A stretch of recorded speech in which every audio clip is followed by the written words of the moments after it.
Hi everyone. Physics and chemistry 500 MCQ సిరీస్లో భాగంగా ఈ వీడియోలో 201 నుంచి 300 వరకు బిట్స్ని అందిస్తున్నామండి. ఇవి మీకు ఇటు DSC school assistants physical sciences రాసే వాళ్ళకి, అలాగే ఎస్జిటి రాసే వాళ్ళందరికీ కూడా చాలా ఉపయోగకరంగా ఉంటాయి.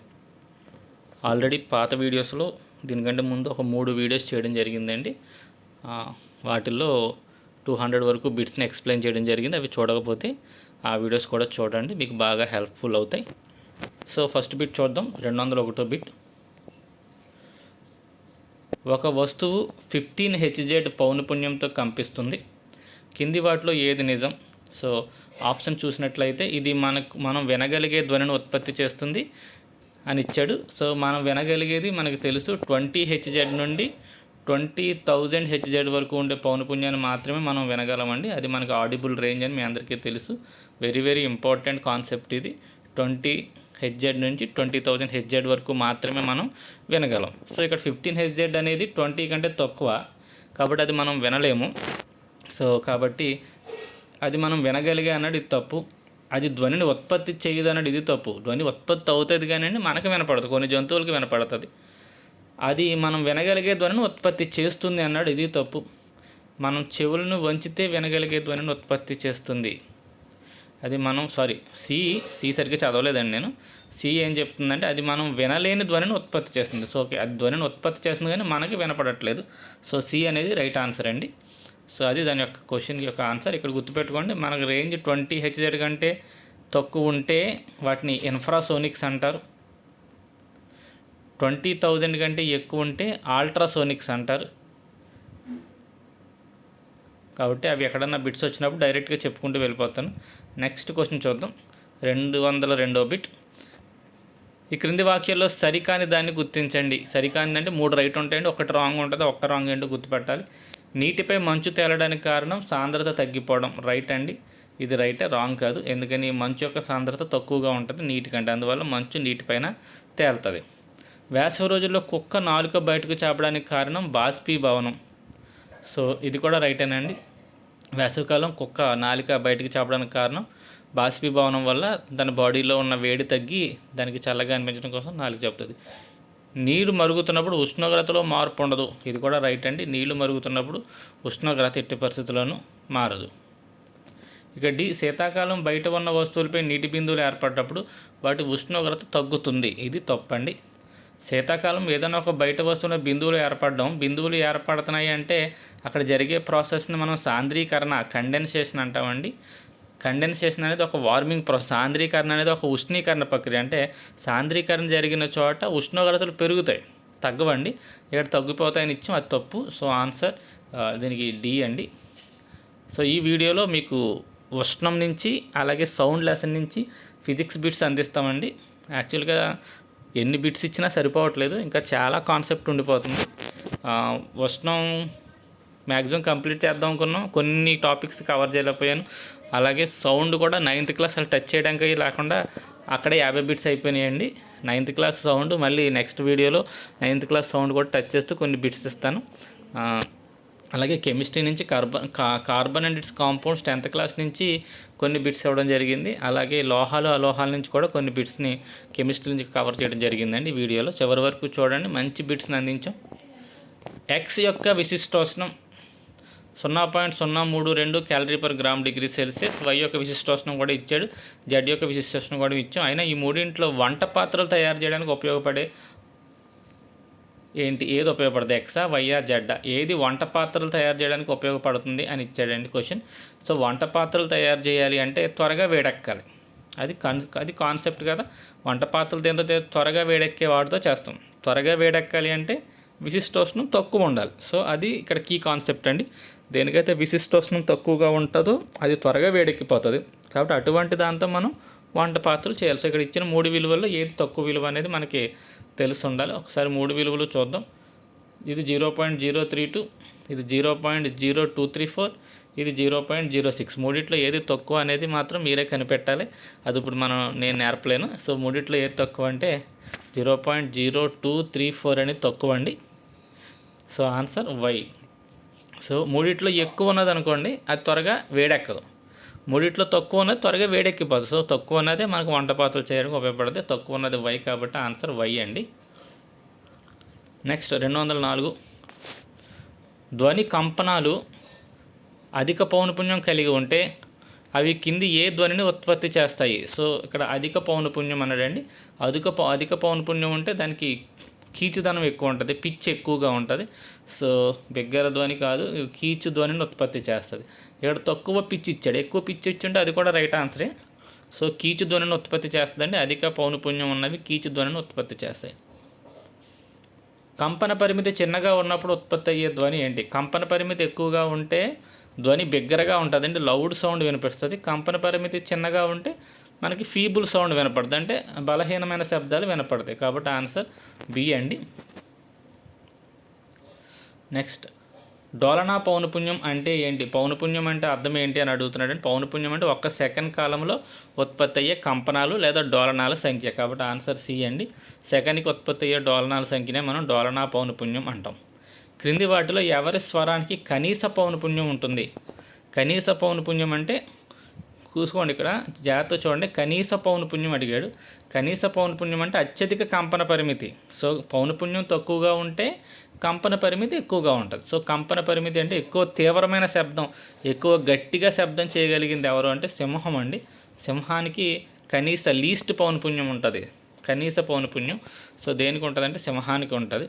అత్యధిక పౌనపుణ్యం ఇందులో ఎవరికి ఉంటుంది అంటే చిన్న అమ్మాయికి ఉంటుంది, చిన్న పాపలకి అత్యధిక పౌనపుణ్యం ఉంటుంది. నెక్స్ట్ 208వ క్వశ్చన్ అండి. ఈ క్రింది వాటిలో సరైన వాక్యాలను కనుగొనండి. మానవ శరీర సాధారణ ఉష్ణోగ్రత 37 డిగ్రీల సెల్సియస్ ఉంటుంది, రైట్ అండి. ఉష్ణం ఎల్లప్పుడూ చల్లని వస్తువు నుంచి వేడి వస్తువుకి తప్పండి. ఉష్ణం ఎప్పుడు కూడా వేడి వస్తువు నుండి చల్లని వస్తువుకి వెళ్తుంది. సో క్యూ కంపల్సరీ సరైన వాక్యాలు కనుగొనండి. సో పీ కంపల్సరీ మన ఆన్సర్లో ఉండాలి. అన్నిట్లోనూ పీ ఉంది, క్యూ అసలు మన ఆన్సర్లో ఉండదు. కాబట్టి ఇది తీసేయండి, ఇది తీసేయండి. ఇంకా పిఆర్ ఒక చెక్ చేస్తే మనకు ఆన్సర్ అయిపోద్ది. ఘన పదార్థాల్లో ఉష్ణ బదిలీ ప్రక్రియ వాహనం ద్వారా జరుగుతుంది. సో రైట్ అండి. కండక్షన్ ద్వారా మనకి ఘన పదార్థాల్లో ఉష్ణ బదిలీ అనేది జరుగుతుంది. వాహకమా సరే ఉష్ణ వాహనం ద్వారా జరుగుతుంది, రైటేనండి. R. So P and R అవి రెండు రైట్ ఆన్సర్. సో 208కి ఆన్సర్ సి అండి. నెక్స్ట్ ఇది ఈజీ బిట్. ధ్వని ఒక రకమైన శక్తి అండి. Sound is a form of energy అని చెప్పుకుంటాం, అది ఈజీ బిట్ అది. నెక్స్ట్ 210 స్వరతంతువుల కంపనం శబ్దాన్ని ఉత్పత్తి చేస్తుంది. సో తప్పు వాక్యాన్ని కనిపెట్టమన్నాడండి 3. సో ఇందులో అక్కడ ఆప్షన్స్ కూడా మల్టిపుల్ ఇచ్చాడు, కాబట్టి ఏవేవి రైట్ ఏవేవి రాంగో చూడాలి. స్వరతంతుల కంపనం శబ్దాన్ని ఉత్పత్తి చేస్తుంది, రైట్. మన గొంతులోని శబ్దం ఆ స్వరతంతుల కంపనాలే శబ్దాన్ని ఉత్పత్తి చేస్తాయి, రైట్ అండి. ఆడవారిలో స్వరతంతువుల పొడవు ఎక్కువగా ఉంటుంది, ఇది తప్పండి. మగవారికి స్వరతంతుల పొడవు ఎక్కువగా ఉంటుంది, ఆడవారికి స్వరతంతుల పొడవు తక్కువగా ఉంటుంది. కాబట్టి ఆన్సర్ కంపల్సరీ బి ఉండాలి, అన్నిట్లోనూ బి ఉంది. ఓకే. నెక్స్ట్ గిటార్లో శబ్దం కేవలం తీగల కంపనం ద్వారా మాత్రమే ఉత్పత్తి అవుతుంది, గిటార్ యొక్క బాడీ ద్వారా కాదు, ఇది కూడా తప్పండి. మనకి చదువుకున్నప్పుడు అందులో ఏముందంటే టెక్స్ట్ బుక్లో ఈ ఏవైతే శబ్దాలు ఉత్పత్తి చేస్తాయో సంగీత పరికరాలు ఆ తీగలు అవే కాదు, వాటి శరీరం కూడా వైబ్రేట్ అవుతుంది, ఆ శరీర కూడా కంపనాలు చేయడం వల్లే ధ్వని ఉత్పత్తి అవుతుంది అనే కాన్సెప్ట్ ఉందండి. కాబట్టి సి కూడా తప్పే. నెక్స్ట్ డి పిల్లలకు చాలా పొట్టి స్వరతంతులు ఉంటాయి, ఇది రైట్ అండి. కాబట్టి ఆన్సర్ బి అండ్ సి. 210కి ఆన్సర్ 2 అండి. నెక్స్ట్ కంపన పరిమితి 3 రెట్లు అయితే ధ్వని తీవ్రత ఏమవుతుంది? సో ఇది కూడా డైరెక్ట్ మన టెక్స్ట్ బుక్లో ఉన్నది. కంపన పరిమితి కనుక ఎన్ని రెట్లు పెరుగుతుందో ధ్వని తీవ్రత దాని యొక్క వర్గానికి సమానమైన రెట్లు పెరుగుతుంది. వర్గం చేయాలండి. కంపన పరిమితి 3 రెట్లు ఇస్తే ధ్వని తీవ్రత 9 రెట్లు అవుతుంది. సో కాబట్టి ఆన్సర్ 9 రెట్లు అండి. స్క్వేర్ చేయాలండి. ఇక్కడ ఇచ్చింది 4 టైమ్స్ ఇచ్చాడు అనుకోండి, మనకి ఆన్సర్ 16 టైమ్స్ ధ్వని తీవ్రత పెరుగుతుంది. నెక్స్ట్ 212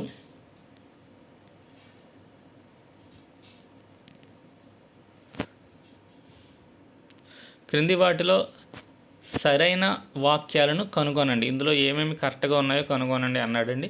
ఒక వస్తువు వేడిగా ఉందో లేదా చల్లగా ఉందో లేదో నిర్ణయించడానికి మనం ఎల్లప్పుడూ మన స్పర్శ జ్ఞానంపై ఆధారపడవచ్చు, ఇది తప్పండి. మనం స్పర్శ చేసి టచ్ చేసి వేడిగా ఉందా చల్లగా ఉందా చెప్పగలం తప్ప ఎంత వేడిగా ఉంది ఎంత చల్లగా ఉంది అనేది మనం ఎప్పుడు చేతితో టచ్ చేసేసి మనం చెప్పలేమంటే తప్పు. ఫారిన్ హీట్ యొక్క స్కేల్ పరిధి 94, 108 అని ఇచ్చాడండి. ఫారిన్ హీట్ యొక్క స్కేల్ పరిధి 32 డిగ్రీస్ ఫారిన్ హీట్స్ నుంచి మనకి సుమారు 212 డిగ్రీల ఫారిన్ హీట్స్ వరకు దాని యొక్క లిమిట్ ఉంటుందండి. బి కూడా తప్పు, ఏ కూడా తప్పు. క్లినికల్ థర్మామీటర్ పరిధి 35 నుంచి 42 డిగ్రీల సెంటీగ్రేడ్ వరకు ఉంటుందండి. ఇది కూడా తప్పే. కాబట్టి 3 తప్పే, ఏది సరికాదు అని చెప్పి కింద మీకు ఆప్షన్ ఇవ్వడం జరిగింది. సో ఆన్సర్ దానికి ఏది సరికాదండి. నెక్స్ట్, పెద్ద గుర్తులు 1 డిగ్రీని సూచిస్తూ ఉంటే వాటి మధ్య 10 చిన్న విభాగాలు ఉంటే ఒక చిన్న విభాగం ఎంత ఉష్ణోగ్రతను కొలవగలదు? సో మొత్తం ఒక 2 పెద్ద గీతలు 1ని చూపిస్తుంది, ఇంకో పెద్ద గీత 2ని చూపిస్తుంది అనుకోండి. మధ్యలో చిన్న గీతలు 10 ఉన్నాయంటండి. అంటే ఈ 10 గీతలు మనకి ఇక్కడ 1 డిగ్రీని చూపిస్తున్నాయి. కాబట్టి ఒక్కొక్క గీత ఎన్ని డిగ్రీ అంటే 1/10 చేస్తే మనకి 0.1 డిగ్రీని చూపిస్తుందండి. సో 213కి ఆన్సర్ 2 అండి. ఇది అర్థమైందో లేదో ఒకసారి చూసుకోండి. సో 1ని మనం 10 భాగాలు చేస్తున్నామండి. ఆ ఒక్క మధ్యలో 1 డిగ్రీని 10 చిన్న గీతలు చూపిస్తున్నాయని చెప్పాడు. కాబట్టి 10తో భాగించాలండి 1ని. అప్పుడు మనకు ఆన్సర్ 0.1 సెంటీమీటర్ వస్తుందండి.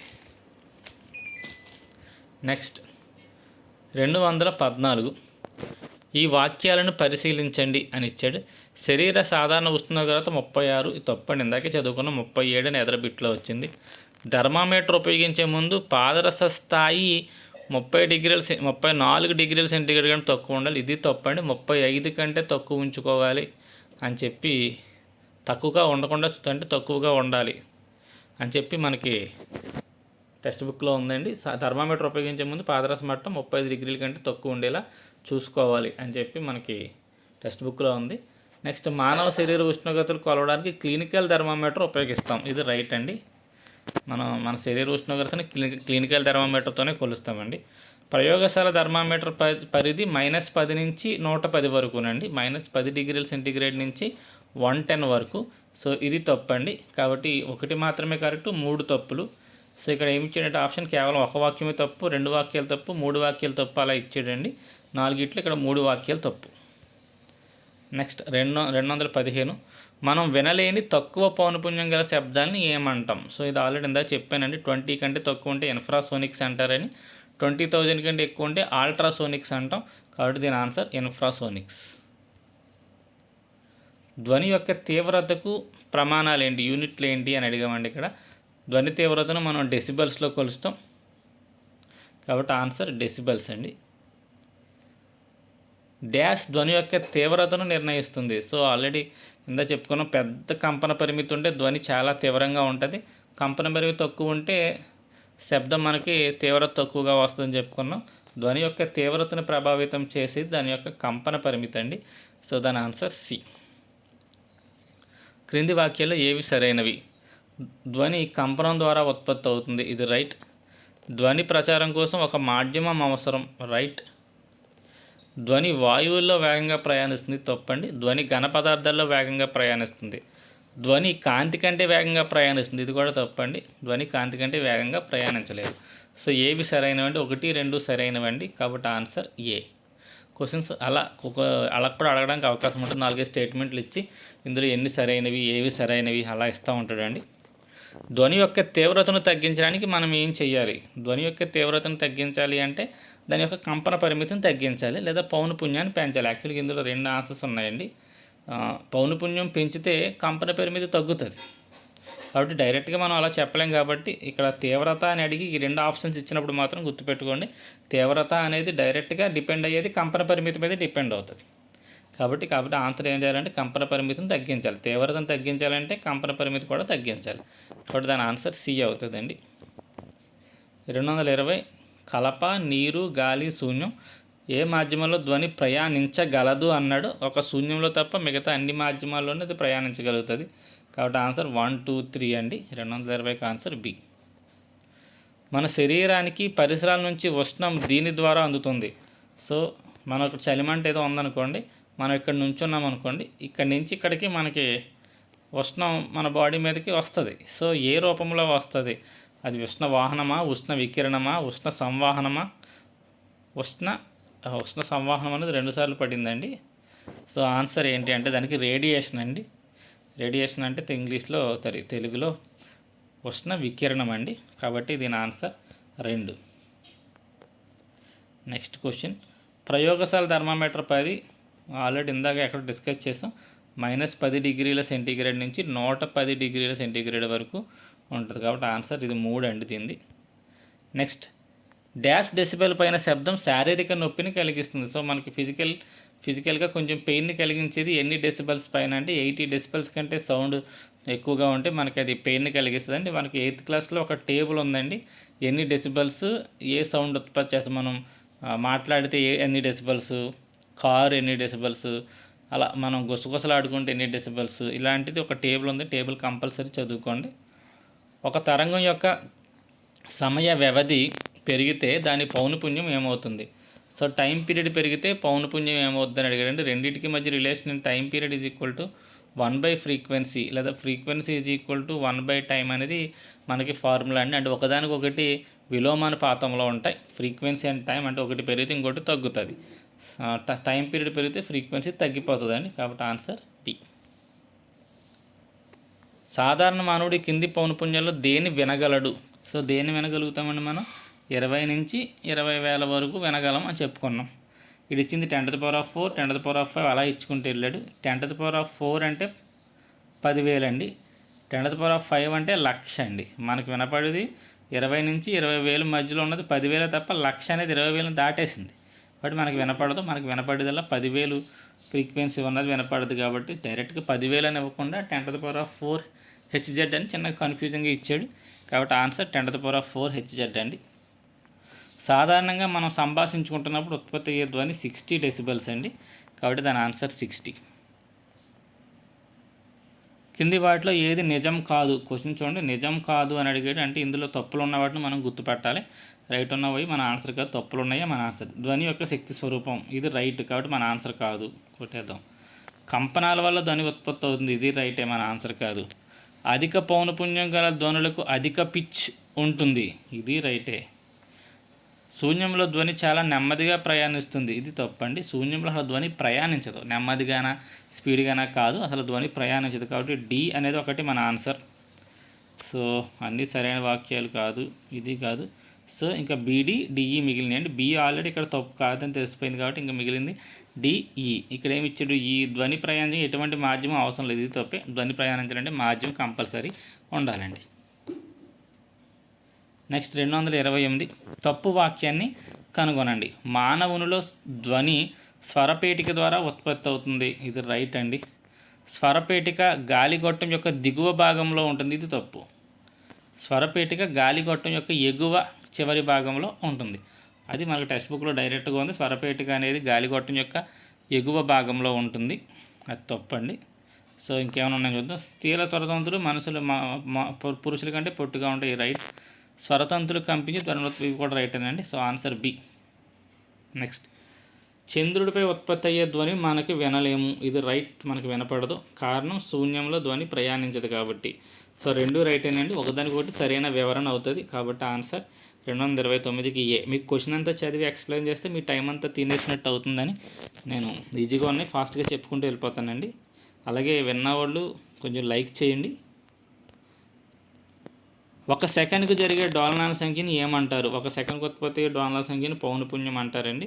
ఆల్రెడీ కొన్ని బిట్స్ రిపీట్ అవుతున్నాయి. ఉష్ణశక్తికి ఎస్ఐ ప్రమాణం ఏది? ఉష్ణశక్తికి ఎస్ఐ ప్రమాణాలు చూసుకోండి. ఉష్ణోగ్రతకి ఎస్ఐ ప్రమాణాలు వేరు, ఉష్ణశక్తికి ఎస్ఐ ప్రమాణాలు వేరండి. ఉష్ణోగ్రతకి అయితే కెల్విన్స్, ఉష్ణశక్తికి అయితే జౌల్స్ అండి. సో 231కి ఆన్సర్ బి, జౌల్ అండి. 232 వస్తువు యొక్క ఉష్ణోగ్రత పెరిగితే దాని అణువుల గతిశక్తి ఏమవుతుంది? సో ఉష్ణోగ్రత, పరమ ఉష్ణోగ్రత అని ఇవ్వాలండి యాక్చువల్గా. పరమ ఉష్ణోగ్రత పెరిగితే అణువుల గతిశక్తి కూడా పెరుగుతుంది. Temperature is directly proportional to kinetic energy అండి. కాబట్టి అణువుల సరాసరి గతిశక్తి ఏమవుతుందంటే పెరుగుతుంది. 0 డిగ్రీల వద్ద ఉన్న మంచుని 0 డిగ్రీల వద్దే నీరుగా మార్చడానికి అవసరమయ్యే ఉష్ణాన్ని ఏమంటారు? సో ఉష్ణోగ్రత పెరగకుండా స్థితి మారడానికి మాత్రమే ఉపయోగపడే ఉష్ణాన్ని మనం గుప్తోష్ణం అంటామండి. అది ఇక్కడ ఇదే క్వశ్చన్ 100 డిగ్రీల సెంటీగ్రేడ్ వద్ద నీరుని అదే 100 డిగ్రీల దగ్గర ఆవిరిగా మార్చడానికి కూడా ఉపయోగపడేది గుప్తోష్ణమేనండి. దీన్ని ఇక్కడ బాష్పీభవన గుప్తోష్ణం అంటాం, ఏది నీరు ఆవిరి అవ్వడాన్ని. అలా కాకుండా మంచు నీరు అవ్వడాన్ని ద్రవీభవన గుప్తోష్ణం అంటామండి. సో ఏదైనా సరే గుప్తోష్ణం. సో ఆన్సర్ బి అండి, దానికి గుప్తోష్ణం. నెక్స్ట్ 234, ఒక పదార్థం యొక్క విశిష్టోష్ణం ఎక్కువగా ఉంటే, సో విశిష్టోష్ణం ఎక్కువగా ఉంటే ఆ వస్తువు ఎంత వేడి చేసినా త్వరగా వేడెక్కదండి. అంటే ఇక్కడ ఒక ఆప్షన్స్ ఏమి ఇచ్చారంటే తక్కువ ఉష్ణం అవసరమా, ఎక్కువ త్వరగా వేడెక్కట్లేదంటే అర్థం ఏంటండి, మన పొయ్యి మీద పెట్టి వేడి అందిస్తూ ఉండాలంటే మనం ఎక్కువ ఉష్ణాన్ని ఇచ్చినా కూడా అది త్వరగా వేడెక్కదండి. ఇక్కడ ఎక్కువ ఉష్ణం అవసరం అవుతుంది కాబట్టి ఆన్సర్ బి అండి, ఎక్కువ ఉష్ణం అవసరం అవుతుంది. కింది వాటిలో ఏది ఉష్ణ బదిలీ పద్ధతి కాదు? ఉష్ణ వాహనం, సంవాహనం, వికిరణం, సంపీడనం అండి. ఉష్ణ సంపీడనం అనేది ఎక్కడా లేదు, ఇది మనకి అది ఉష్ణ బదిలీ పద్ధతి కాదు. గుప్తోష్ణం యొక్క ఎస్ఐ ప్రమాణాలు ఏంటి? సో దేని ప్రమాణాలు తెలియాలంటే ముందు దాని ఫార్ములా తెలియాలండి. మనకి గుప్తోష్ణం ఫార్ములా Q=L/m అనే ఫార్ములా ఉందండి. ఎల్ అంటే ఫార్ములా తప్పు రాశాను. మనకి Q=Lm అనే ఫార్ములా ఉందండి. దాని ప్రకారం L=Q/m అనేది మనకి గుప్తోష్ణానికి ఫార్ములా. సో Q అంటే ఉష్ణశక్తిని ఇందాక చెప్పాం జౌల్స్లో కొలుస్తామని, బై m అంటే ద్రవ్యరాశిని మనం కేజీల్లో కొలుస్తాం. సో ఆన్సర్ జౌల్/కిలోగ్రామ్ అండి, కాబట్టి ఆన్సర్ ఏ. వస్తువులోని వేడి లేదా చల్లదనాన్ని కొలిచే భౌతిక రాశిని ఏమంటారు? ఒక వస్తువు ఎంత వేడిగా ఉంది, ఎంత చల్లగా ఉందో కొలిచేదాన్ని మనం ఉష్ణోగ్రత అంటామండి, కాబట్టి 237 ఆన్సర్ బి. కెల్విన్ మానంపై నీటి గడ్డగట్టే స్థానం ఎంత? నీటి గడ్డగట్టే స్థానం 0 డిగ్రీలు. దాన్ని కెల్విన్స్లోకి మార్చాలంటే దీనికి 273.15 కలపాలి. కొన్ని టెక్స్ట్ బుక్లు 1.5 కూడా ఇవ్వట్లేదు. 273 కలిపితే ఆన్సర్ 273.15 అవుతుందండి. So answer C. చల్లని ప్రదేశాల్లో పైకప్పులు పగిలిపోవడానికి కారణం ఏంటి? పైకప్పులు కాదండి, చల్లని ప్రదేశాల్లో పైపులు పగిలిపోవడానికి కారణం ఏంటి? సో పైపుల్లోంచి వెళ్ళే నీరు గడ్డకట్టేసినప్పుడు ఎక్స్పాండ్ అవుతుందండి, అంటే అది వ్యాకోచించడం వల్ల అది పగిలిపోతాయి అన్నమాట గొట్టాలు. ఇదే క్వశ్చన్ ఫ్రిడ్జ్లో బాటిల్ పెట్టేస్తే నిండా నీళ్ళు వేసి గాజు బాటిల్ అది పగిలిపోతుంది, కారణం ఏంటని అడిగినా కూడా నీరు గడ్డకట్టినప్పుడు వ్యాకోచిస్తుంది దాని యొక్క ఆన్సర్ అండి. నెక్స్ట్ క్వశ్చన్, 200 గ్రాముల నీటి ఉష్ణోగ్రత 20 డిగ్రీల సెంటీగ్రేడ్ నుండి 80 డిగ్రీల సెంటీగ్రేడ్ పెంచడానికి ఎంత ఉష్ణం అవసరమవుతుంది? నీటి విశిష్టోష్ణం విలువ 4.18 జౌల్/గ్రామ్/డిగ్రీ/సెల్సియస్ తీసుకుంటే అని ఇచ్చాడు. సో ఇక్కడ క్వశ్చన్ ఉష్ణశక్తిని క్యాలిక్యులేట్ చేయాలండి. ఉష్ణశక్తిని క్యాలిక్యులేట్ చేయడానికి 2 ఫార్ములాస్ ఉన్నాయి. MS∆T అనే సూత్రం కానీ, అదే Q=ml అనే సూత్రాన్ని కానీ వాడాలండి. ఇదేమో స్థితి మారుతుంటే వాడతాం, ఇది ఉష్ణోగ్రత మారుతుంటే వాడతాం. క్వశ్చన్ జాగ్రత్త చదువుకుంటే నీరే 20 డిగ్రీల నుంచి 80 ఉష్ణోగ్రత మాత్రమే మారుతుంది, ఎక్కడ నీరు ఆవిరవుతుందని కానీ లేదా ఐస్ నీరు అవుతుందని ఎక్కడ ఇవ్వాలి. కాబట్టి మనం వాడాల్సిన ఫార్ములా Q=MS∆T. సో M ఎంత అంటే 200 గ్రాములు అండి, M ఇంటూ S ఎంత అంటే ఇదే అండి 4.18. ∆T అంటే ఉష్ణోగ్రత మార్పు, 20 నుంచి 80 అయిందంటే 60 అండి. ఈ మూడింటిని గుణిద్దాం.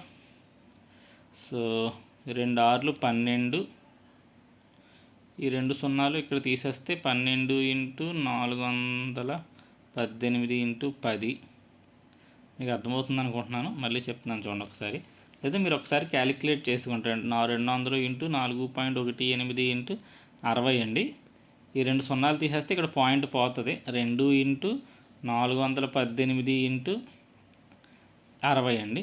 2 60లు 120, కాబట్టి 418 × 120 చేయండి, మీకు ఆన్సర్ వస్తుంది. సో 0 తర్వాత చూద్దాం. 2 8లు 16, చివర 0, 6 0 ఉన్నది చివర ఇదండి. కాబట్టి మొత్తం అంతా క్యాలిక్యులేట్ చేయట్లేదు. సి వస్తుందండి, మీరు మల్టిప్లై చేసి చూసుకోండి. 450,160 జౌల్స్ అండి దాని ఆన్సర్. క్వశ్చన్ అయితే అది ఫార్ములా అది వాడాలండి. ఇక్కడ చూద్దాం. 500 గ్రాముల ద్రవ్యరాశి గల ఒక రాగి మొక్కను 100 డిగ్రీల వరకు వేడి చేసి దాన్ని 200 గ్రాముల నీటితో నిండిన 1 కిలోరీమీటర్లో ఉంచాం. నీటి ప్రారంభ ఉష్ణోగ్రత 25, ఉష్ణ సమతా స్థితి వద్ద తుది ఉష్ణోగ్రత 30 డిగ్రీల సెంటీగ్రేడ్ అయితే రాగి యొక్క విశిష్టోష్ణం ఎంత? నీటి విశిష్టోష్ణం ఇచ్చాడు. ఇక్కడ మనం రాగి యొక్క విశిష్టోష్ణాన్ని కట్టాలండి. క్వశ్చన్ 1-2 సార్లు పర్చేసి చదువుకోండి, ఎందుకంటే మీకు ఎగ్జామ్లో సమ్స్ అడుగుతాడు కాబట్టి చేయాల్సి ఉండడానికి అవకాశం ఉంటుంది. సో మనం ఏం చదువుకున్నామంటే చల్లటి వస్తువు గ్రహించే ఉష్ణము = వేడి వస్తువు కోల్పోయే ఉష్ణం, రెండు సమానంగా ఉంటాయి అంటే ఇక్కడ ఏంటి, వేడి వస్తువు ఏమో రాగి అండి. రాగి 100 డిగ్రీల వరకు వేడి చేసాం, నీటిలో వేసాం. నీరేమో చల్లని వస్తువు. ఆ నీరు ఏం చేసింది, రాగి నుంచి ఆ వేడిని తీసుకుంది. అంటే ఇక్కడ రాగి వస్తువు కోల్పోయే ఉష్ణానికి సూత్రం ఎంఎస్ డెల్టా టీ అండి. MS delta T is equal to నీరు గ్రహించిన ఉష్ణానికి కూడా సూత్రం ఎంఎస్ డెల్టా టీ. ఇవన్నీ రాగికి సంబంధించినవి వాడతామండి. ఇక్కడేమో మొత్తం నీటికి సంబంధించినవి వాడతాం. సో ఇది ఉష్ణమే, ఇది ఉష్ణమే. ఇక్కడ ఇది ఎంత కోల్పోతుందో నీరు అంత గ్రహిస్తుంది. కాబట్టి రెండింటికి ఎంఎస్ డెల్టా టీయే వాడతాం. ఇక్కడ రాగి విలువలు తీసుకోవాలి, ఇక్కడ నీటి విలువలు తీసుకుందాం. సో ఇప్పుడు ఒకసారి చేద్దాం. ఫస్ట్ రాగి యొక్క ఎంత అంటే 500 ఇంటూ రాగి యొక్క విశిష్టోష్ణం మనం కట్టాలి ఎక్స్ ఇంటూ దాని యొక్క డెల్టా టీ ఎంత ఉండేదండి, అది 100 దగ్గర ఉండేది. అందులో వేయడం వల్ల 30కి వచ్చింది. ఉష్ణ సమతాస్థితి అంటే ఇటు రాగి ఉష్ణోగ్రత 30కి వచ్చింది, నీటి ఉష్ణోగ్రత కూడా 30కి వచ్చేసింది అని అర్థం. సో 100 నుంచి 30కి వచ్చిందంటే రాగి ఉష్ణోగ్రతలో మార్పు 70 అండి. ఈజ్ ఈక్వల్ టు ఇప్పుడు వాటర్ వేద్దాం. వాటర్ బరువు ఎంత, 200 ఇంటూ వాటర్ విశిష్టోష్ణం 4.18 ఇంటూ నీటి ఉష్ణోగ్రతల మార్పు 25 ఉండేది 30కి వచ్చిందండి 5. సో ఇప్పుడు మనం ఎక్స్ కట్టాలి కాబట్టి 500ని 70ని అటు పంపేస్తే మనకి X is equal to 200 into 4.18 into 5/500 into 70. ఈ 5 ఇక్కడ 100 సార్లు అండి, ఈ 100 ఇక్కడ 2 సార్లు అండి. సో పైన 2 ఇంటూ 4.18/70 మిగిలింది. పైన మిగిలింది 2 ఇంటూ 4.18/70. ఈ రెండింటిని గుణిద్దాం. 2 8 16, 1 ఉంది, 2 1 2 1 3. సో 8.36ని మనం 7తో భాగిద్దాం. 0 ఉన్న తర్వాత చూద్దాం. So 836 divided by 70. ఈ 0 తీసేస్తే పాయింట్ ఇక్కడికి వస్తుందండి. సో 0.836ని మనం ఇప్పుడు 7తో డివైడ్ చేస్తే 0.1లో మన ఆన్సర్ వస్తుంది. 0.11 అలా వస్తుంది. 0.11 ఉన్న ఆన్సర్ ఏ అండి. సో 241 ఆన్సర్ ఏ. ఒకసారి మీరు క్యాలిక్యులేట్ చేసి చూసుకోండి. Next 242 bit. 50 గ్రాముల ద్రవ్యరాశి గల 0 డిగ్రీల దగ్గర వద్దున్న మంచు మొక్కను పూర్తిగా కరిగించడానికి ఎంత అవసరం అవుతుంది? క్వశ్చన్ జాగ్రత్త చూసుకోండి. ద్రవ్యరాశి ఇచ్చాడు, ఉష్ణోగ్రత 0 డిగ్రీల దగ్గరే ఉంచాడు. ఉష్ణోగ్రతను ఎక్కడ మార్చాల, 0 నుంచి 10 అయిందనో 0 నుంచి 20 అయిందని ఎక్కడ ఇవ్వలేదండి. మంచుని కరిగించింది, మంచు అంటే మంచు ఇప్పుడు నీరుగా మారింది. కాబట్టి ఇక్కడ మనం వాడాల్సిన సూత్రం Q = ml అనే సూత్రాన్ని వాడాలండి. M ఏమో 50 ఇచ్చాడు, గుప్తోష్ణం విలువేమో ఎంత ఇచ్చాడు, 334. కాబట్టి Q = ml అంటే 50 × 334. ఈ రెండింటిని గుణిస్తే మనకు ఆన్సర్ వచ్చేస్తుందండి. 5 4 20, 2 5 3 15, 2 17, 1 15, 1 16, 1 చివరి ఇంకొక 0 ఉంది. సో 16700 అనేది మన ఆన్సర్ అండి. నెక్స్ట్ క్వశ్చన్కి వెళ్ళిపోదాం. ఈ క్రింది వాక్యాలలో సరికాని దానిని గుర్తించండి. క్రింది వాక్యాల్లో తప్పు ఉందంటే దాన్ని గుర్తించండి. అంటే 3 రైట్లు ఉంటాయి, 1 రాంగ్ ఉంటుంది, దాన్ని గుర్తించాలి. బాష్పీభవనం యొక్క వ్యతిరేక ప్రక్రియ సాంద్రీకరణం. ఇది రైట్ అండి. బాష్పీభవనానికి వ్యతిరేకంగా జరిగేది సాంద్రీకరణం. ఉష్ణశక్తి ప్రసార దిశను ఉష్ణోగ్రత నిర్ణయిస్తుంది. ఇది కూడా రైటేనండి. ఏ వస్తువు నుంచి ఏ వస్తువుకు ఉష్ణం వెళ్ళాలనేది దాని ఉష్ణోగ్రతను బట్టే తెలుస్తుంది. కరెక్ట్. బాష్పీభవనం ఒక ఉష్ణ ప్రక్రియ. ఇది తప్పండి. బాష్పీభవనం ఒక శీతలీకరణ ప్రక్రియ, సాంద్రీకరణ ఒక ఉష్ణ ప్రక్రియ. సో అది కన్ఫ్యూజ్ అవ్వద్దు. బాష్పీభవనం ఒక ఉష్ణ ప్రక్రియని ఇచ్చే తప్పండి. కాబట్టి దీని ఆన్సర్ సి. నెక్స్ట్ ఇది 1 గ్రాము పదార్థం యొక్క ఉష్ణోగ్రతను 1 డిగ్రీ పెంచడానికి అవసరమయ్యే ఉష్ణాన్ని విశిష్టోష్ణం అంటారు. ఇది రైట్ అండి. కాబట్టి ఇక్కడ దీని ఆన్సర్ సి అండి. బాష్పీభవనానికి సంబంధించి సరికాని దానిని గుర్తించండి. ఉపరితల వైశాల్యం పెరిగితే బాష్పీభవనం పెరుగుతుంది. ఇది రైట్. గాలి వేగం పెరిగితే బాష్పీభవనం పెరుగుతుంది. ఇది రైటే. ఆర్ద్రత పెరిగితే బాష్పీభవనం పెరుగుతుంది. ఇది తప్పు. ఉష్ణోగ్రత పెరిగితే బాష్పీభవనం. సో ఆర్ద్రత పెరిగినప్పుడు బాష్పీభవనం తగ్గుతుందండి. అన్ని చోట్ల బాష్పీభవనం పెరుగుతుంది. ఒక్క ఆర్ద్రత విషయంలో మాత్రమే ఆర్ద్రత పెరిగితే బాష్పీభవనం తగ్గిపోతుంది. అది గుర్తుపెట్టుకోండి. నెక్స్ట్, ఈ క్రింది ఏ ఉష్ణోగ్రత సెల్సియస్ మరియు ఫారెన్హీట్ మానాల్లో సమానంగా ఉంటుంది? సెల్సియస్లోను ఫారెన్హీట్లో రెండిట్లోనూ ఈ క్రింది ఏ విలువ సమానంగా ఉంటుంది? 30 డిగ్రీలు, -30 డిగ్రీలు సెల్సియస్, -40 డిగ్రీల సెల్సియస్, 40 డిగ్రీల సెల్సియస్. సో ప్రతిదీ చెయ్యాలండి. ఫార్ములా ఏంటంటే C/100 is equal to F-32/180. ఈ ఫార్ములా ప్రతి దానికి ఉపయోగించండి. ఎక్కడ సేమ్ వచ్చిందనేది నాకు మీరు చెప్పండి. ఆన్సర్ సి దగ్గర వస్తుందండి. అది సి దగ్గర మనం -40 పెడితే ఎఫ్ కూడా -40 వస్తే ఒకసారి చేసి చూపిస్తాను మీకు. C/100 is equal to F కూడా మనకి ఇప్పుడు -40 రావాలి. F-32/180. ఈ జీరో కట్, ఈ జీరో కట్. కింద ఇంకేమీ లేదు, ఒకటే ఉంది. ఈ 18 పైకి వెళ్తుందండి. So -4 × 18 is equal to F-32. So 4 18s are ఎంత అంటే ఇది 40, 32 72 అండి. -72. So -72 is equal to F-32. ఇప్పుడు ఈ -32 వస్తే ఏమవుతుందండి, +32 అవుతుంది. Is equal to F. So -40 is equal to F. So సెల్సియస్లో -40 పెడితే ఫారిన్ హీట్లో కూడా -40 వచ్చింది. కాబట్టి దీని ఆన్సర్ సి అండి. ఫార్ములా గుర్తుపెట్టుకోండి, చాలా ఇంపార్టెంట్ అది. సెల్సియస్ని ఫారిన్ హీట్స్ని సెల్సియస్లోకి మార్చడానికి ఉపయోగపడే ఫార్ములా అండి అది. క్రింది వానిలో సరికాని దానిని గుర్తించండి. సో మళ్ళీ 3 రైట్, 1 తప్పు ఇచ్చాను.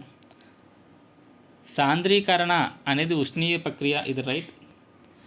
బాష్పీభవన ప్రక్రియ వలన ఒక వ్యవస్థ యొక్క ఉష్ణోగ్రత స్థిరంగా ఉంటుంది, ఇది తప్పండి.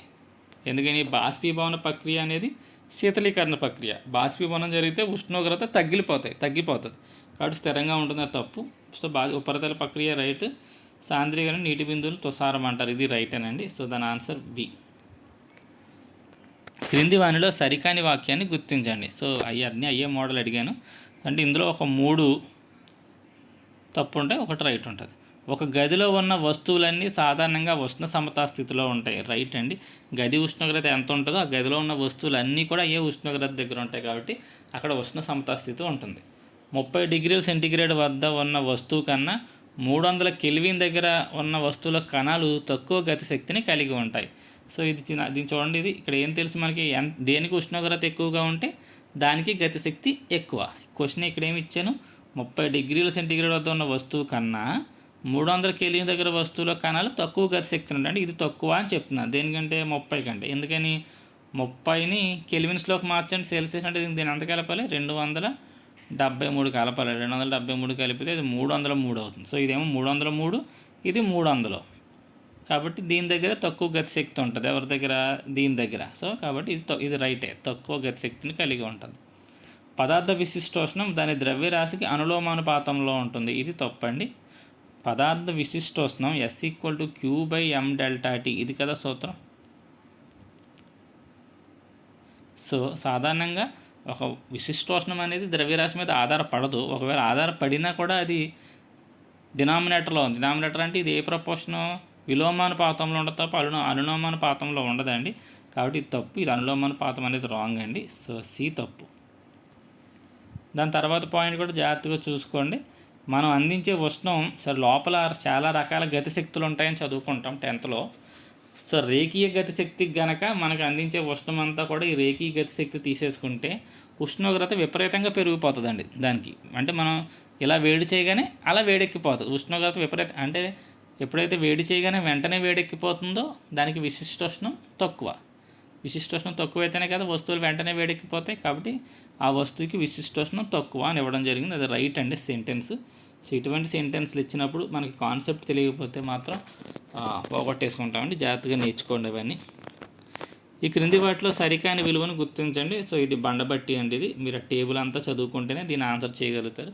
ఇటువంటి క్వశ్చన్స్ మ్యాక్సిమం రాకపోవచ్చు, కానీ ఇవ్వడం జరిగింది, ఎందుకైనా మంచిది. ఒకసారి మీకు ఓపుకుంటే విశిష్టోష్ణం టేబుల్ అంతా చదువుకుంటారని.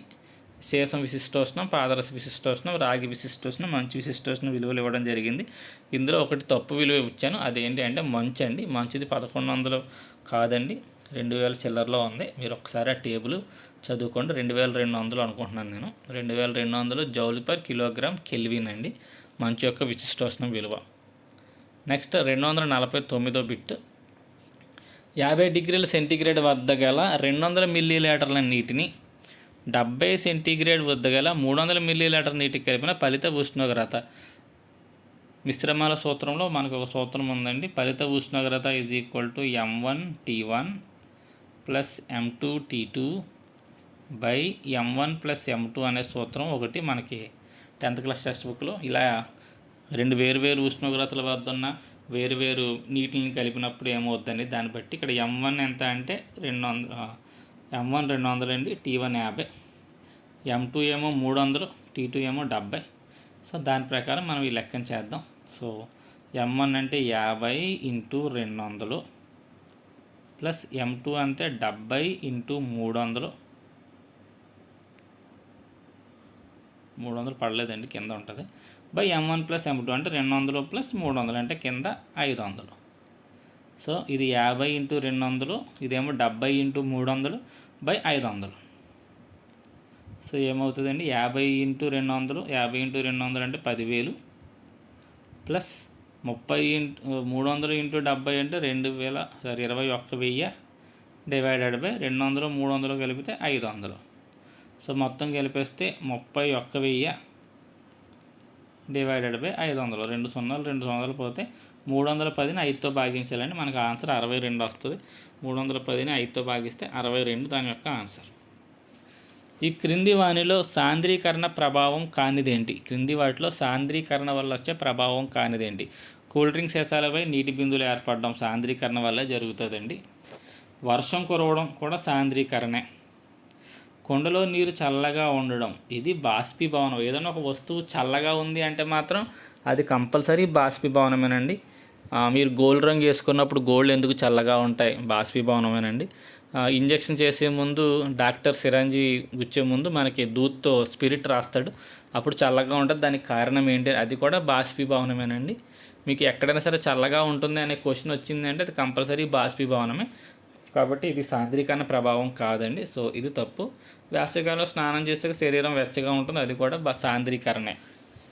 ఎందుకంటే సాంద్రీకరణ ఒక ఉష్ణీకరణ ప్రక్రియ కాబట్టి. సో అక్కడతో 50 ఫిజిక్స్ నుంచి బిట్స్ కవర్ చేసామండి, ఉష్ణం నుంచి మరియు ధ్వని లెసన్ నుంచి. ఇప్పుడు కెమిస్ట్రీలోకి వెళ్దామండి. కెమిస్ట్రీలో కార్బన్ సమ్మేళనాలు, లోహాలు, అలోహాలు, కొన్ని ప్రశ్నలేమో ఈ అణువులు, పరమాణువులు అనే ఆటమ్స్ అండ్ మాలిక్యూల్స్ లెసన్ నుంచి కొన్ని బిట్స్ ఇవ్వడం జరిగిందండి. కార్బన్ యొక్క ఏ ప్రత్యేక గుణం వల్ల అది అతిపెద్ద సంఖ్యలో సమ్మేళనాలను ఏర్పరచగలుగుతుంది? సో కార్బన్ అనేక సమ్మేళనాలు ఏర్పరచడానికి దానికి ప్రత్యేక గుణం ఏంటంటే, ఒకటి కార్బన్ ఇలా ఎంత పొరవైన చైన్స్నైనా ఫామ్ చేయగలుగుతుందండి. దీన్నే మనం క్యాటినేషన్ అంటాం. అలాగే ఇది మల్టిపుల్ బాండ్స్ని ఫామ్ చేయగలుగుతుంది. అంటే డబుల్ బాండ్స్, త్రిపుల్ బాండ్స్ ఇలా అన్నిటినీ ఫామ్ చేయగలుగుతుంది. దానికి టెట్రా వ్యాలెన్సీ ఉంది, క్యాటినేషన్ 2 ఉన్నాయి కాబట్టి దానికి ఆ లక్షణం ఉందండి. కాబట్టి A and B 2 రైటే. ఈ టెట్రా వ్యాలెన్సీ ఇవ్వకపోతే ఆన్సర్ మాత్రం క్యాటినేషన్ అవుతుందండి. నెక్స్ట్, ఈ క్రింది వాటిలో కార్బాక్సిలిక్ ఆమ్లం యొక్క ఫంక్షనల్ గ్రూప్ ఏంటి? క్రియాత్మక సమూహం ఏంటి అని ఇచ్చాడండి. జాగ్రత్తగా గుర్తుపెట్టుకోండి. కార్బాక్సిలిక్ ఆమ్లం అంటే COOH అండి. మిగతాయి కూడా ఒకసారి ఇక్కడ వచ్చినాయి కాబట్టి చూసుకోండి. OH అంటే ఆల్కహాల్, మీ అందరికీ తెలిసిందే. CH అంటే ఆల్డిహైడ్, CO అంటే కీటోను, COOH అంటే కార్బాక్సిలిక్ యాసిడ్. అది కాకుండా NH2 ఉంటుందండి, అమైన్. ఓకే, RCOOR ఉంటుందండి, ఎస్ట్రో. ROR ఉంటుందండి, ఏదరో. సో ఇటువంటివన్నీ చాలా ఉన్నాయి. సో ఫంక్షనల్ గ్రూప్స్ అన్నీ ఒకసారి రివిజన్ చేసుకుని వెళ్ళండి. కర్బన సమ్మేళనాల్లో బహుళ బంధాలు ఉండడం వల్ల, మల్టిపుల్ బాండ్స్ ఉండడం వల్ల అవి ఏ రకమైన చర్యలకు లోనవుతాయి? సో డబుల్ బాండ్ కానీ త్రిపుల్ బాండ్ కానీ ఉంటేనండి ఇవి ఎడిషన్ రియాక్షన్స్లో పార్టిసిపేట్ చేస్తాయి. ఈ బాండ్ బ్రేక్ అయ్యి ఇటొకటి కొత్తవి యాడ్ అవుతూ ఉంటాయి. కాబట్టి మల్టిపుల్ బాండ్స్ ఉన్నవన్నీ కూడా సంకలన చర్యలు, ఎడిషన్ రియాక్షన్స్లో పార్టిసిపేట్ చేస్తాయండి. సింగిల్ బాండ్స్ ఉండేవన్నీ కూడా ప్రతిక్షేపణ చర్యల్లో పాల్గొంటాయండి. ఓకే, సింగిల్ బాండ్స్ అంటే సంతృప్త సమ్మేళనాలు అన్నీ కూడా ప్రతిక్షేపణ చర్యల్లోనూ, అసంతృప్త సమ్మేళనాలన్నీనేమో సంకలన చర్యల్లోనూ పాల్గొంటాయండి. క్రింది వాటిలో ఏ సమ్మేళనం సపోనిఫికేషన్ చర్యలో ఏర్పడుతుంది? సో సపోనిఫికేషన్ చర్యలో ఏర్పడేది ఏంటి అంటేనండి ఎస్టర్ అండి. సారీ సపోనిఫికేషన్ చర్యలు ఏర్పడేది సబ్బు అండి. ఎస్టరిఫికేషన్ చర్యలు ఏర్పడేది ఎస్టర్ అండి. క్రింది వాటిలో ఏ సమ్మేళనం సపోనిఫికేషన్ ప్రక్రియలో ఏర్పడుతుంది? సో ఆన్సర్ సబ్బు అండి. క్వశ్చన్ అంత స్టాండర్డ్గా లేదు అది. C4H10 ఫార్ములా కలిగిన హైడ్రోకార్బన్ యొక్క సాధ్యమయ్యే నిర్మాణ ఐసోమర్స్. సో నిర్మాణ ఐసోమర్స్ అంటే స్ట్రక్చరల్ ఐసోమర్స్ ఎన్నిటిని ఇది ఫామ్ చేయగలదు అని ఇచ్చాడండి. ఆన్సర్ వచ్చేసరికి C4H10 అనేది 2 ఫంక్షన్ స్ట్రక్చరల్ ఐసోమర్స్ని ఫామ్ చేయగలుగుతుంది. అవి ఏంటో ఒకసారి చూద్దామండి. ఇలా 4 కార్బన్లు ఇలా చైన్లో ఉండి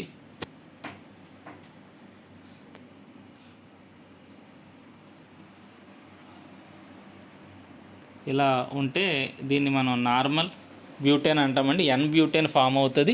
దాంతోపాటు ఇంకొక బ్యూటేన్ కూడా ఫామ్ అవుతుందండి. అదేంటంటే ఇలా 3 కార్బన్లు చైన్లో ఉండి ఒక కార్బన్ కిందకుంటే అక్కడ ఈ ఫామ్ అవుతుందండి. ఇలా ఫామ్ అయ్యేదాన్ని ఐసోబ్యూటేన్ అంటామండి. సో ఐసోబ్యూటేన్ ఫామ్ అవుతుంది, నార్మల్ బ్యూటేన్ ఫామ్ అవుతుందండి. కాబట్టి C4H10 అనేది మనకి మొత్తం 2 ఐసోమర్స్ని ఫామ్ చేయగలుగుతుంది. నెక్స్ట్ క్వశ్చన్, అసంతృప్త హైడ్రోకార్బన్లను సంతృప్త హైడ్రోకార్బన్లుగా మార్చడానికి ఉపయోగించే ఉత్ప్రేరకం ఏంటి అని అడిగాడండి. సో గుర్తుపెట్టుకోండి, వెరీ వెరీ ఇంపార్టెంట్, నికిల్ అండి. నికిల్ని ఉత్ప్రేరకంగా వాడతాం. ఏంటి అంటే డబుల్ బాండ్స్ని సింగిల్ బాండ్స్గా మార్చడం కోసం, నూనెల్ని హైడ్రోజనీకరణం చేయడం కోసం, అంటే నూనెల్ని కొవ్వులుగా మార్చడం, డాల్డాలాగా మార్చడం కోసం ఈ అన్ని చోట కూడా నికిల్ అనే ఉత్ప్రేరకాన్ని మనం వాడతామండి. కాబట్టి ఆన్సర్ నికిల్ అండి దీనికి. నెక్స్ట్ క్వశ్చన్ 257, ఆల్కహాల్ను కార్బాక్సిలిక్ ఆమ్లంగా మార్చే చర్య ఏంటి? ఆల్కహాల్ను కార్బాక్సిలిక్ ఆమ్లంగా మార్చే చర్య ఆక్సీకరణ చర్య అండి. జాగ్రత్తగా అబ్జర్వ్ చేస్తే ఆల్కహాల్ ఏదైనా ఒక ఆల్కహాల్ తీసుకున్నాం అనుకోండి, C2H5OH, ఇది కార్బాక్సిలిక్ ఆమ్లంగా మారినప్పుడు CH3COOHగా మారుతుందండి. ఇక్కడ ఒక్క ఆక్సిజనే ఉంటుంది, ఇక్కడికి వచ్చేసరికి 2 ఆక్సిజన్స్ ఉంటాయండి. ఆక్సిజన్ సంఖ్య పెరుగుదల కనపడుతుంది మనకి. కాబట్టి ఇది ఆక్సీకరణ చర్య అండి. Very very important. ఇక్కడ ఇది ఏ చర్య అని అడిగాడు. అలాగే ఆక్సీకరణ చర్యకు ఆక్సిడైజింగ్ ఏజెంట్స్ కొన్ని రెండింటిని వాడతామండి. వాటి పేర్లు కూడా మీరు చదువుకోండి. పొటాషియం డైక్రోమేట్ ఒకటి, ఓకే, ఎసిడిఫైడ్ పొటాషియం డైక్రోమేట్ ఒకదాన్ని మనం ఈ ఆక్సిడైజింగ్ ఏజెంట్గా వాడతాం. అలాగే KMnO4ను కూడా మనం ఆక్సిడైజింగ్ ఏజెంట్గా వాడతామండి. సో అవి మీరు ఆ చర్య జరిపినప్పుడు ఒకసారి అవి కూడా చూసుకోండి. సో ఈ చర్య పేరు ఏంటంటే మాత్రం ఆక్సీకరణ చర్య అండి. ఆల్కహాల్స్ని కార్బాక్సిలిక్ ఆమ్లాలుగా మార్చే చర్య ఆక్సీకరణ చర్య. ఓకే, నెక్స్ట్ క్వశ్చన్, CH3CH2CHO యొక్క IUPAC నామం ఏమిటి? సో IUPAC నామం జాగ్రత్తగా ఎలా పెట్టాలి అనేది నేర్చుకోండి. ఇక్కడ నేను కొన్నిటికి ఎగ్జాంపుల్స్ ఎక్కువ ఇచ్చాను ప్రాక్టీస్ కింద మీకు. సో ఇక్కడ మొత్తం ముందు IUPAC నేమ్ పెట్టేటప్పుడు ముందు ఎన్ని కార్బన్లు ఉన్నాయి, ఒక చైన్లో ఒక వరుసగా ఉన్న కార్బన్లు అనేది కొలుస్తామండి. 1 2 3 ఉన్నాయండి. 3 ఉంటే దాన్ని మనం ప్రోప్ అంటామండి. నెక్స్ట్ చూసుకోవాల్సింది ఏమన్నా డబల్ బాండ్స్ ఏమన్నా మనకి ఇచ్చాడా అని. అక్కడ ఇచ్చిన స్ట్రక్చర్లో ఎక్కడ డబల్ బాండ్స్ ఏమీ లేవు కాబట్టి ఏని వాడతామండి. డబల్ బాండ్ ఉంటే ఈని వాడతాం, ట్రిపుల్ బాండ్ ఉంటే ఐను వాడతాం. ఇక్కడ అన్నీ సింగిల్ బాండ్సే కాబట్టి ఏను. చివర ఫంక్షనల్ గ్రూప్ ఏదైతే ఉందో దానికంటూ ఒక పేరు ఉంటుందండి. CHO అనే గ్రూప్ ఇచ్చాం, దీన్ని ఆల్డిహైడ్ అంటారు. ఆల్డిహైడ్ పేరు పెట్టేటప్పుడు ఆల్ అనేది వాడతారండి. కాబట్టి దాని పేరు ప్రొపనాల్ అవుతుంది. కాబట్టి 28కి ఆన్సర్ ఏ అండి, ప్రొపనాల్ అనేది దాని యొక్క ఆన్సర్. నెక్స్ట్ క్వశ్చన్ 259, ఆమ్లీకరణ చేయబడిన పొటాషియం డైక్రోమేట్, ఎసిడిఫైడ్ పొటాషియం డైక్రోమేట్ను దేనిని గుర్తించడానికి ఉపయోగిస్తారు? సో దీన్ని ఎక్కడ వాడతారంటే బ్రీత్ అనలైజర్స్లో వాడతారండి. మందు తాగి వచ్చిన డ్రంక్ అండ్ డ్రైవ్ కేసు నిర్వహించేటప్పుడు ఉఫ్ అని వదమంటారు, అందులో ఈ పొటాషియం డైక్రోమేట్ ఉంటుంది. అంటే ఇది దేన్ని గుర్తిస్తుంది అంటే ఆల్కహాల్ను గుర్తిస్తుందండి పొటాషియం డైక్రోమేట్ అనేది. ఇందాక ఇది పొటాషియం డైక్రోమేట్ ఆల్కహాల్స్ని యాసిడ్స్గా మార్చడానికి ఉపయోగిస్తారని చెప్పుకున్నాం. కాబట్టి పొటాషియం డైక్రోమేట్ ఆల్కహాల్ని గుర్తిస్తారు. ఇథనోయిక్ ఆమ్లం సోడియం బైకార్బోనేట్తో చర్య జరిపినప్పుడు ఏ వాయువు విడుదలవుతుంది? సో ఇథనోయిక్ ఆమ్లం సోడియం బైకార్బోనేట్, సో ఇక్కడ యాసిడ్ అండి, ఇది బేస్. యాసిడ్ బేస్ కలిసినప్పుడు పైకి ఇది ఒక బైకార్బోనేట్తో కలిసినప్పుడు యాసిడ్స్ కనుక కార్బోనేట్స్ బైకార్బోనేట్స్తో కలిస్తే, కార్బోనేట్స్తో కలిసిన బైకార్బోనేట్స్తో కలిసిన రిలీజ్ అయ్యే ఆమ్లం కార్బన్ డైఆక్సైడ్ అండి, గుర్తుపెట్టుకోండి. కాబట్టి answer C. Next C2H4Cl2 formula కలిగిన సమ్మేళనం యొక్క సాధ్యమయ్యే ఐసోమర్ల సంఖ్య ఎంత అని అడిగాడండి. ఒక్కసారి C2H4Cl2ని మనం ఇలా రాయించండి. 2 Cలు ఉన్నాయి, 4 Hలు ఉన్నాయి.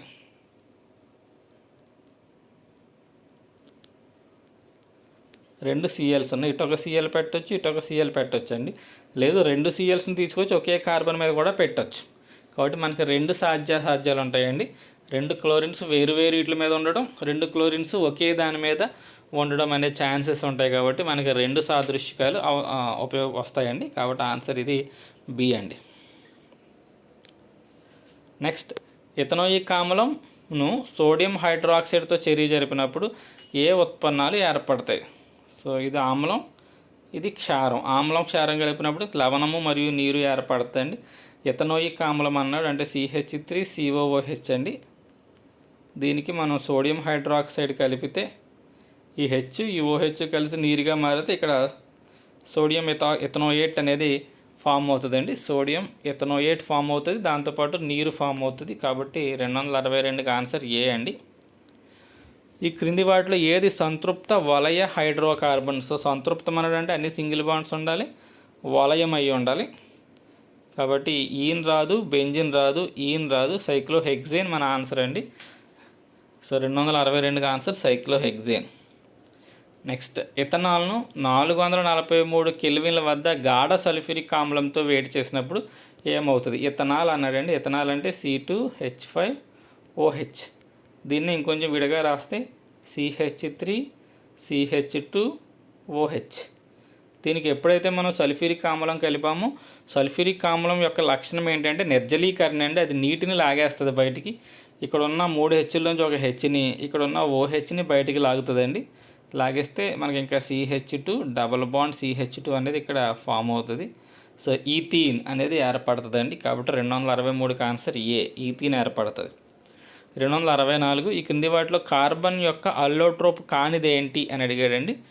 కార్బన్ యొక్క అల్లోట్రోప్స్ మన అందరికీ తెలుసు. కాంది సిలికాన్ కార్బైడ్ అనేది కార్బన్ యొక్క అల్లోట్రోప్ కాదండి. నెక్స్ట్ 265, ఎథైల్ ఎస్టేట్ అనే ఎస్టర్ను ఏర్పరచడానికి ఏ ఆమ్లం మరియు ఆల్కహాల్ చర్య జరుపుతాయి? ఎథైల్ ఎస్టేట్ అనే ఎస్టర్ ఏర్పడడానికి ఏ ఆమ్లం మరియు ఆల్కహాల్ చర్య జరుపుతాయి? సో ఆన్సర్ ఇథనోయిక్ ఆమ్లము మరియు ఇథనాల్ అండి. ఇథనోయిక్ ఆమ్లం ఫార్ములా CH3COOH అండి. అది ఇథనోయిక్ ఆమ్లం. దానికి ఇథనాల్ కలిపితే CH3CH2OH కలిపినప్పుడు మనకి ఇక్కడున్న OH ఇక్కడున్న హెచ్ని తీసుకుని బయటికి వెళ్తుందండి. అప్పుడు మనకి CH3COOCH2CH3 అనేది ఏర్పడుతుంది. ఇది మనకి ఎథైల్ ఎస్టేట్ ఫార్ములా అండి.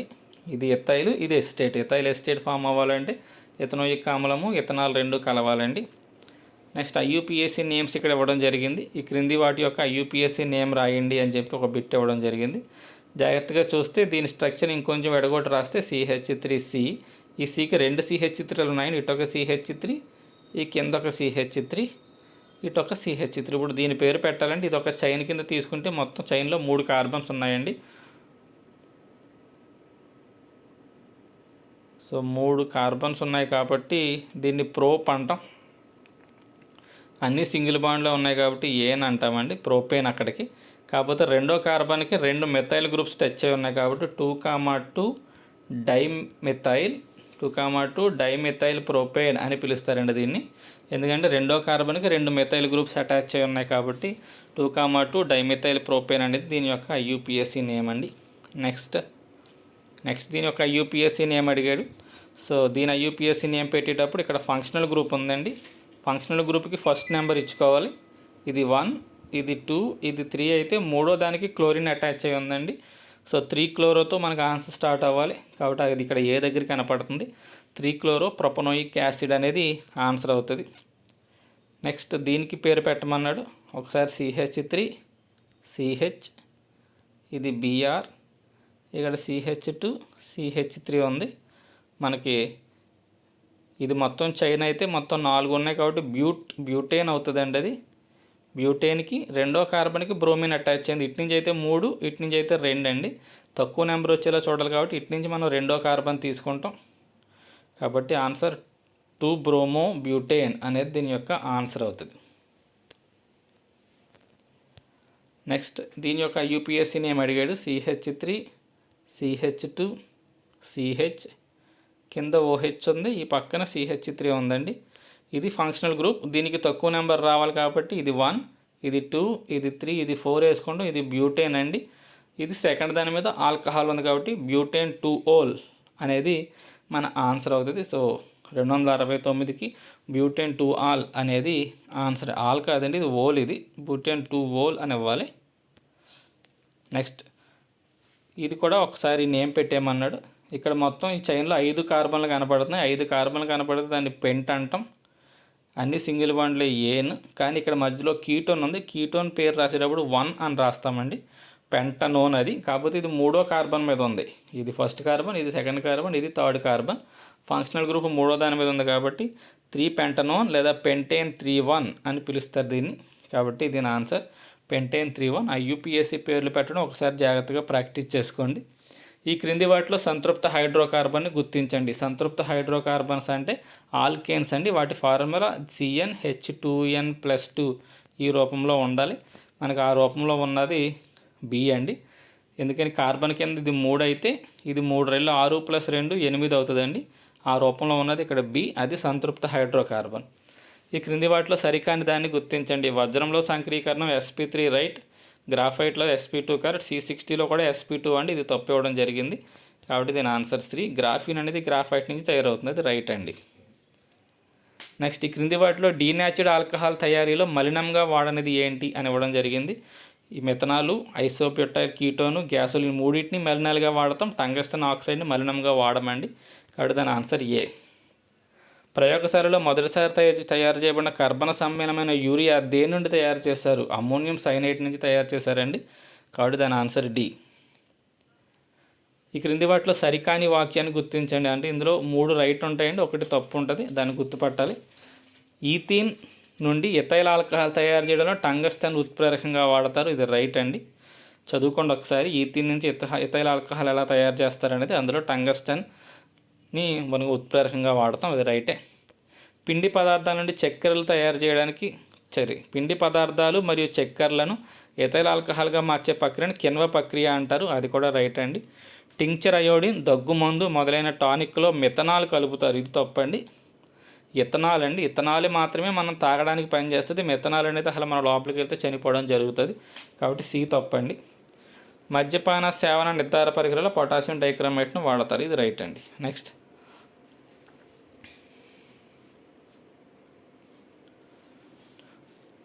లోహాల ఏ గుణం వల్ల తీగలుగా సాగదీయబడతాయి? లోహాలు ఏ గుణం వల్ల తీగలుగా సాగదీయబడతాయి? ఇది చాలా ఈజీ క్వశ్చన్ అండి. దీని ఆన్సర్ మీరే ఆలోచించి పెట్టండి. ఒకటి తీగలుగా సాగేది ఉంటుంది, ఇంకొకటి ఏమో షీట్స్ రేకులుగా సాగే గుణం ఉంటుంది. సో దీని ఆన్సర్ మీరే ఆలోచించి నాకు పెట్టండి. సాధారణంగా లోహాల ఆక్సైడ్ల స్వభావం ఏంటి? లోహ ఆక్సైడ్లన్నీ కూడా ఆమ్ల స్వభావాన్ని కలిగి ఉంటాయండి. లోహ ఆక్సైడ్లన్నీ కూడా క్షార స్వభావాన్ని కలిగి ఉంటాయి, కాబట్టి దీని ఆన్సర్ బి. అలోహ ఆక్సైడ్లన్నీనేమో ఆమ్ల స్వభావాన్ని కలిగి ఉంటాయండి. సో లోహ ఆక్సైడ్లన్నీ క్షార స్వభావాన్ని కలిగి ఉంటాయి. క్రింది వాటిలో ఏది అత్యంత చురుకైన లోహం? అత్యంత చురుకైన లోహం ఇచ్చిన ఆప్షన్స్లో పొటాషియం అండి. సోడియం 1, పొటాషియం 1 నీటితో కూడా, చల్లటి నీటితో కూడా చర్య జరిపేస్తాయండి. అత్యంత చురుకైన లోహాలు అవి, కాబట్టి దాని ఆన్సర్ పొటాషియం. సోడియం సాధారణంగా ఎందులో నిల్వ చేస్తారు? ఆల్రెడీ చెప్పుకున్నాం, నీటితో కూడా చర్య జరిపేస్తుంది కాబట్టి దీన్ని కిరోసిన్లో భద్రపరుస్తారండి. సోడియంని పొటాషియాన్ని కూడా కిరోసిన్లో భద్రపరుస్తారు. జింక్ సల్ఫేట్ ద్రావణం నుంచి జింకును ఏ లోహం స్థానభ్రంశం చేయగలదు? కింద ఇచ్చిన ఆప్షన్స్లో చూసుకోవాలండి. సోడియం కానీ, పొటాషియం కానీ, మెగ్నీషియం కానీ ఇటువంటి లోహాలు ఉంటే అవి మాత్రమే జింక్ని స్థానభ్రంశం చేయగలుగుతాయండి. ఇవి అన్నీ ఈ జింక్ కంటే చర్యాశీలత తక్కువ కలిగినవి, కాబట్టి ఆన్సర్ సోడియం అండి. మానవ శరీరంలో అత్యధికంగా ఉండే లోహం కాల్షియం అండి. సాధారణంగా అలోహాలు ఏ స్థితిలో ఉంటాయి? అలోహాలు మనకి గ్యాస్ రూపంలో ఉంటాయి, సల్ఫర్ లాగా పౌడర్ రూపంలో ఉంటాయి. ఓకే, కాబట్టి ఘన, ద్రవ, వాయు స్థితుల్లో ఎలాగైనా ఉండొచ్చు. బొగ్గులాగా ఘనస్థితిలో కూడా ఉండొచ్చండి. నెక్స్ట్ ఇందాక అడిగిందా అంటే దాని ఆపోజిట్ ఇది. క్రింది ఏ ధర్మం లోహాలు అలోహాల మధ్య ఇది కాదండి. కింది ఏ ధర్మం లోహాలు అలోహాల మధ్య గుర్తించదగిన వ్యత్యాసం కాదు? విద్యుత్వాహకత ఇవన్నీ ఉంటాయండి. ద్రవ్యరాశిని బట్టి మనం ఇది లోహమా అలోహమా అని గుర్తించలేం. వాటి యొక్క విద్యుత్వాహకత, మెరుపు, తీగలుగా సాగడం వీటి వల్ల మాత్రమే లోహమా అలోహమా అని గుర్తించగలుగుతాం, ద్రవ్యరాశిని బట్టి గుర్తించలేమండి. నెక్స్ట్, ఏ అనే లోహం బి అనే లోహ సల్ఫైడ్ ద్రావణం నుండి బిని స్థానభ్రంశం చేసింది. అంటే ఏ రియాక్టివిటీ బి కంటే ఎక్కువ. అయితే ఏ సి అనే లోహాన్ని స్థానభ్రంశం చేయలేకపోయిందంటే దాని యొక్క నైట్రేట్ ద్రావణం నుంచి. అంటే ఏ కంటే సికి ఎక్కువ, కాబట్టి సి గ్రేటర్ దెన్ ఏ గ్రేటర్ దెన్ బి అనేది మన ఆన్సర్ అవుతుంది. సరైన క్రమంలో రాయండి. చర్యాశీలత అని ఇచ్చాడు. C is greater than A is greater than B. క్రింది వాటిలో ఏ లోహ ఆక్సైడ్ ఉభయ ధర్మాల స్వభావాన్ని కలిగి ఉంది. యాంఫట్రిక్ ఇందులో ఎవరు అంటే అల్యూమినియం ఆక్సైడ్ యాంఫట్రిక్ అండి. నెక్స్ట్, క్రింది ప్రకటనలో ఏది నిజం కాదు. లోహాలు సాధారణంగా ధనాత్మక అయాన్లు ఏర్పరుస్తాయి, ఇది రైట్ అండి. అలోహాలు రుణాత్మక అయాన్లు ఏర్పరుస్తాయి, ఇది కూడా రైటే. ఎందుకని సోడియం ఏమో ప్లస్ని ఏర్పరుస్తుంది, క్లోరిన్ ఏమో మైనస్ని ఏర్పరుస్తుంది. లోహాలు ఎలక్ట్రాన్లు కోల్పోతాయి, కరెక్ట్. ఎలక్ట్రాన్లు కోల్పోతేనే ప్లస్లు వస్తాయి. అలోహాలు ఎలక్ట్రాన్ కోల్పోతే తప్పు అండి. అలోహాలు ఎలక్ట్రాన్లు గ్రహిస్తాయి, అది తప్పు. కాబట్టి ఆన్సర్ డి అండి. సో ఇందాక తీగలుగా అడిగాను, ఇక్కడ షీట్స్గా అడుగుతున్నాం. దీని ఆన్సర్ కూడా మీరే పెట్టండి. షీట్స్గా మార్చే ధర్మాన్ని ఏమంటారు? నెక్స్ట్ 288, క్షారాలతో లోహాల చర్య గురించి ఈ క్రింది వాటిలో ఏది నిజం కాదు. క్షారాలతో లోహాల చర్య. సో మనకు సాధారణంగా అన్ని లోహాలు క్షారాలతో చర్య జరపవండి. కొన్ని మాత్రమే చర్య జరిపితే, చర్య జరిపినప్పుడు హైడ్రోజన్ వాయువు విడుదలవుతుంది. కొన్ని లోహాలు క్షారాలతో చర్య జరిపి హైడ్రోజన్ వాయువును విడుదల చేస్తాయి, ఇది రైట్ అండి. నెక్స్ట్, అలోహాలు సాధారణంగా విద్యుత్తుకి పేలవమైన వాహకాలు. ఈ ధర్మానికి ఒక మినహాయింపు ఉంటుంది, అదేంటి? ఇందులో ఎవరు కరెంటుని పంపిస్తారు అంటే గ్రాఫైట్ అండి. గ్రాఫైట్ అలోహమైనప్పటికీ విద్యుత్తుని వాహకంగా పనిచేస్తుంది.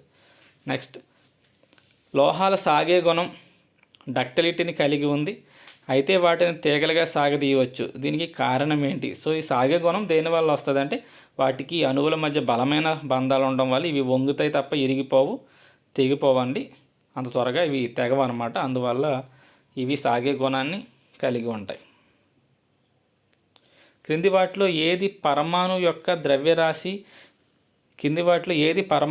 ద్రవ్యరాశిలో ఎక్కువ భాగాన్ని కలిగి ఉంది? సో ఒక ఆటంకి మాస్ దేని వల్ల ఎక్కువగా వస్తుందంటే సెంటర్లో ఉండే న్యూక్లియస్ వల్ల అండి. ఎందుకంటే అక్కడ ప్రోటాన్స్ న్యూట్రాన్స్ సెంటర్లోనే ఉంటాయి. కాబట్టి ఆన్సర్ కేంద్రకం వల్ల ద్రవ్యరాశి ఎక్కువగా ఉంటుంది. ఒక పరమాణు యొక్క పరమాణు సంఖ్య దేన్ని చూపిస్తుంది? పరమాణు సంఖ్య అనేది ప్రోటాన్లు చూపిస్తుందండి. సాధారణంగా ఎలక్ట్రాన్లు అనుకుంటారు, రైట్ ఆన్సర్ ప్రోటాన్లు. నెక్స్ట్, ఒకే రకమైన పరమాణువుతో మాత్రమే కూడిన పదార్థాన్ని ఏమంటారు? సో అన్నీ ఒకటే, హైడ్రోజన్ హైడ్రోజన్ హైడ్రోజన్ ఇలా ఉంటే దీన్ని మనం మూలకం అంటామండి. కాబట్టి ఆన్సర్ సి, ఒకే రకమైన పరమాణువులతో కూడిన పదార్థాన్ని మూలకం అంటాం. రెండు లేదా అంతకంటే ఎక్కువ పరమాణువులు కలిస్తే ఏర్పడేది ఏంటి అంటే అణువు అండి. రెండు లేదా అంతకంటే ఎక్కువ పరమాణువులు కలిస్తే ఏర్పడేదాన్ని అణువు అంటాం. నెక్స్ట్, ఇక్కడ ఒక ఎలక్ట్రాన్ విన్యాసం ఇవ్వడం జరిగింది. ఈ ఎలక్ట్రాన్ విన్యాసాన్ని బట్టి అది ఏంటి అని అడుగుతున్నాడు. 281 అనేది సోడియంకి సంబంధించిందండి. ఎందుకని 11 వచ్చింది, పరమాణు సంఖ్య 11.